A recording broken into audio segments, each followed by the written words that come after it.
Shalom Sobat GKI Kanaan yang dikasihi dan mengasihi Tuhan Yesus. Jumpa lagi dalam Saat Teduh Bareng Yuk di hari Selasa ini, tanggal 4 Mei 2021, dengan tema Samgar. Sobat Yud, kalau kemarin kita sudah belajar mengenai tidak ada seorang pun yang kebal dari Hakim-Hakim pasal 2, nah hari ini kita mau belajar dari kisahnya Samgar. Siapa sih Samgar? Kalian tahu nggak? Yuk kita baca kisahnya dalam Hakim-Hakim 3 ayat 31. Sesudah dia, bangkitlah Samgar bin Anat. Ia menewaskan orang Filistin dengan tongkat penghalau lembu, 600 orang banyaknya. Demikianlah ia juga menyelamatkan orang Israel. Sobat Yud, kebanyakan orang berpikir bahwa Tuhan hanya akan memakai orang-orang yang di pandangan manusia memiliki banyak kelebihan. Misalnya nih, cerdas, pintar, kaya, cantik, ganteng, atau punya sesuatu lah yang dibanggakan di hadapan sesamanya. Eits, ingat Sobat Yud, Tuhan tidak pernah memperhatikan apapun yang tampak hebat secara kasat mata loh. Yang Tuhan perhatikan dan perhitungkan adalah respons hati seseorang ketika menerima panggilan Tuhan. Sifat yang diinginkan pada seseorang ialah kesetiaannya. Begitulah dikatakan dalam Amsal 19 ayat 22. Apalah artinya seseorang tampak hebat di mata manusia atau punya multi talenta jika ia sendiri tidak mau mengembangkan potensi yang ada dengan penuh kesetiaan. Betul kan? Nah Sobat Yud, Samgar adalah orang sederhana yang hanya berprofesi sebagai peternak atau petani, suatu profesi yang dipandang remeh, sepele, dan sangat tidak diperhitungkan oleh manusia. Namun, justru dipilih sama Tuhan loh untuk melakukan perkara yang luar biasa. Karena namanya hanya disebut sebanyak 2 kali di Alkitab, tidaklah mengherankan jika nama Samgar masih terdengar asing di telinga kita. Padahal ia adalah salah satu tokoh hebat di Israel.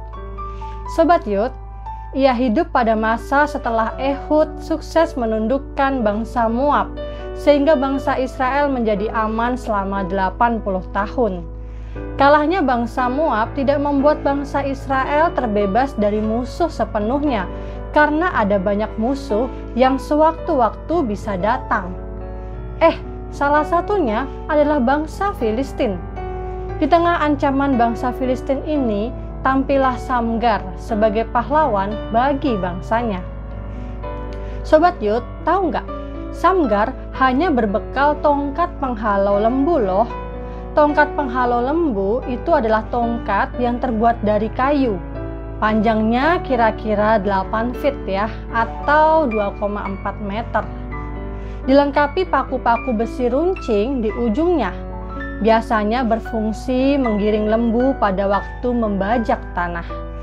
Namun, luar biasanya, Samgar mampu menewaskan 600 tentara Filistin. Wow, luar biasa ya. Sobat Yud, tongkat penghalau lembu adalah tongkat biasa. Tapi, jika Tuhan turut campur tangan, adakah sesuatu apapun yang mustahil untuk Tuhan? Kejadian 18 ayat 14a berkata demikian. Mungkin di mata manusia kita ini bukanlah siapa-siapa Sobat Yud. Tapi jika Tuhan ada di pihak kita, siapakah lawan kita? Tuhan memberkati. Itu saat teduh kita guys. Nah yuk, dari saat teduh ini kita mau belajar bahwa Tuhan itu memilih orang bukan berdasarkan kemampuan ataupun kelebihan yang dimiliki, tapi Tuhan memilih berdasarkan respon hati yang kita berikan terhadap panggilan dari Tuhan. Nah maka dari itu, jika Tuhan memberikan panggilan kepada kita, ayo kita jawab dengan sungguh-sungguh. Nah mungkin kita juga takut dalam menjalankan panggilan dari Tuhan ini, tapi ayo kita ingat dan percaya bahwa dengan Tuhan tidak ada yang mustahil. Nah untuk menutup saat teduh kita, mari kita berdoa. Ya Tuhan, terima kasih kami sudah mendengarkan sedikit firman-Mu pada saat teduh ini ya Tuhan. Tuhan juga semoga dari saat teduh ini kami dapat belajar ya Tuhan untuk menjawab panggilan-Mu dengan sungguh-sungguh ya Tuhan. Dan agar kami juga dapat lebih yakin dan percaya bahwa hanya dengan-Mu saja kami dapat melewati segala tantangan dan juga rintangan yang ada ya Tuhan. Terima kasih Tuhan, dalam nama Tuhan Yesus kami juga sudah berdoa. Amin. Nah guys, jangan lupa ya, besok kita bakal ada saat teduh lagi di channel ini.